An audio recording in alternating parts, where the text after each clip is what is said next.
రైతులందరికీ నమస్కారం అండి. ప్రజెంట్ ఈరోజు డేట్ చూసుకున్నట్టయితే ఏప్రిల్ 27వ తారీఖు 2025 అండి. ప్రజెంట్ మనం Mrida crop sciences private limited company వారి జీఓటీలు అయితే ఒకసారి చూసుకోవడానికి అయితే రావడం జరిగింది. మీకు జీఓటీలు అంటే గ్రోత్ ఆఫ్ టెస్టింగ్ అండి. అంటే మొక్క ఎదుగుదలలోనే వివిధ దశలను అయితే బాగా పరిశీలించడానికి అయితే మనం అయితే రావడం జరిగింది.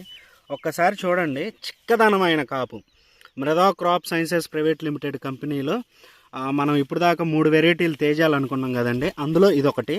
మీరు చూసుకున్నట్టయితే ఇంత హెవీ కాప్ అనేది మీకు దాదాపు ఏ వెరైటీలలో కూడా కనబడదు, ఏ కంపెనీలో కూడా. కాయ సైజ్ చూడండి, చాలా బాగుంది. ప్లస్ వచ్చేసరికి చెట్టు చుట్టూ కాపు, వైరస్ను కూడా బాగా తట్టుకునే వెరైటీ అండి. మనం చూసుకున్నట్టయితే ఇదిగోండి, చెట్టు చుట్టూ కాపు, కాయ సైజు కూడా చాలా బాగుందండి. మీరు చూసుకున్నట్టయితే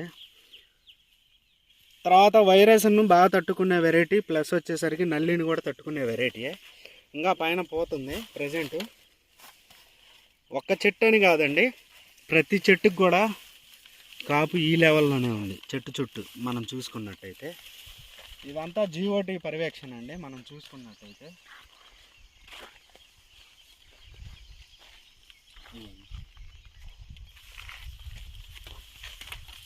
ఇది చూడండి, ఎంత చిక్కదనమైన కాపు, చాలా చిక్కదనమైన కాపు.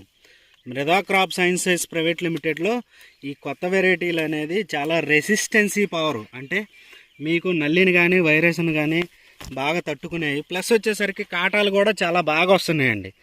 రైతుకి మనం శాంపిల్ ఇచ్చినప్పుడు ఆ మేడికొండూరు దగ్గర మహేష్ అనే రైతుకి శాంపిల్ ఇచ్చాము. ఒక కాయలో వచ్చేసరికి 126 గింజలు ఉన్నాయండి. ప్రజెంట్ ఇదండి సిచ్యువేషను.